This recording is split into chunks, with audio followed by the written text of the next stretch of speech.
मैनपुरी से इस वक्त की बड़ी खबर सामने आ रही है, जहां नारी सशक्तिकरण को लेकर एक महत्वपूर्ण कार्यक्रम का आयोजन किया गया। नगर पालिका परिसर में आयोजित इस कार्यक्रम में नारी शक्ति वंदन अधिनियम पर विस्तार से चर्चा की गई।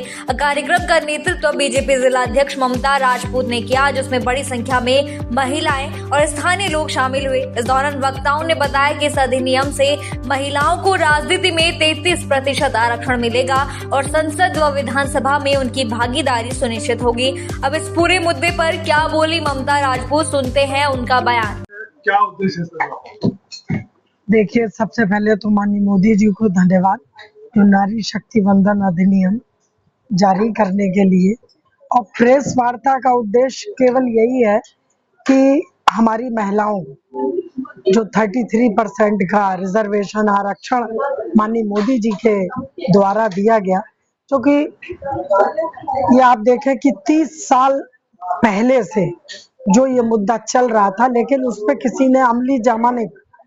लेकिन जब से माननीय मोदी जी आए हैं, उन्होंने महिलाओं की स्थिति को देखा और ये भी देखा कि किस तरीके से महिलाएं चूल्हे से लेके और संसद तक का अपना सफर तय करती हैं और उसमें क्या क्या रुकावटें आती हैं, क्या क्या बाधाएं आती हैं। तो उन्होंने चूल्हे से शुरुआत करके उनका निजी जीवन, जो कि आपने देखा कि इससे पहले महिलाओं के लिए बात तो बहुत करते थे कि नारी वंदनीय है, लेकिन उसके लिए शौचालय तक की कभी व्यवस्था नहीं की। और जो गरीब परिवार थे, पात्र लोग थे, उनके लिए ना कभी गैस के लिए सोचा कि भाई वोट दीजिए और आप जाइए। लेकिन जब से हमारे माननीय मोदी जी ने प्रधानमंत्री का पदभार ग्रहण किया, तो उन्होंने महिलाओं की शोचनीय जो दशा थी, भाई आप देखेंगे कि प्रत्येक व्यक्ति ना पढ़ा पाता महिलाओं को। जो पहले हमारे भारत में परंपरा थी कि अरे बेटियों को तो खाना बनाना सिखाओ और शादी करनी है इनकी, और उतना लिखना पढ़ना सीख ले कि जब चिट्ठी लिख ले कि कोई परेशानी हो। लेकिन माननीय मोदी जी ने महिलाओं को सामाजिक, आर्थिक, राजनीतिक स्तर पर मजबूत करने का जो प्रयास किया है और उसको कर भी दिखाया। जी, क्या लगता है कि ये कानून राजनीति में महिलाओं की भागीदारी बढ़ाने के लिए गेम चेंजर साबित हुआ है? देखिए, अब विपक्ष क्या कहता, इससे हम लोगों को कोई फर्क नहीं पड़ता। अब उनका तो यही है कि अच्छाई में बुराई ढूंढने की उनकी पड़ गई है आदत। यदि माननीय मोदी जी सबका साथ, सबका विकास और सबका विश्वास और सबका प्रयास को लेके काम कर रहे हैं कि बेटी बचाओ बेटी पढ़ाओ, पढ़े बेटियां बढ़े बेटियां, तो ये इससे पहले कहाँ था।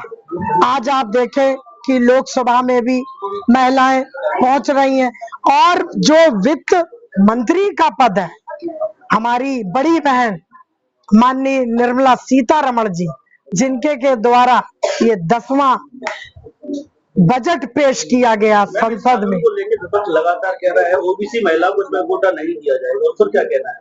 देखिए, ओबीसी में बहुत जातियां हैं, उनके लिए ओबीसी का मतलब केवल घर है।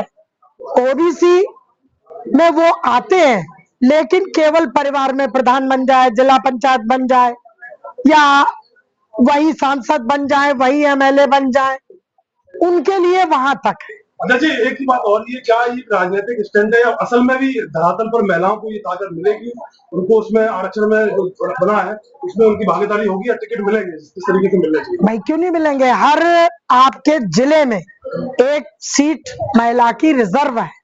मैम, कानून 23 में पास हो चुका, अब तक लागू क्यों नहीं हो पाया? तो माननीय मोदी जी ने कर तो दिया, इससे पहले और भी सरकारें थी। देखिए, माननीय मोदी जी 14 से आए हो, वो लगातार काम कर रहे हैं, लगातार वो लगे रहे। उन्होंने अंतोगत्वा उसको पास करके दिखाया। बिल्कुल, इससे पहले का आप देख लीजिए कि उन्होंने कागज ही फाड़े हैं, उन्होंने काम कोई नहीं किया। क्या लग रहा है विपक्षी दल सहयोग नहीं कर रहे, क्या है? भाई विपक्षी दल के हमें सहयोग की क्या आवश्यकता है? भाई महिलाओं को सक्षम कर दिया, वो अपना हक खुद ले लेंगी। महिलाओं को सक्षम कर दिया, वो खुद ले लेंगी अपना हक।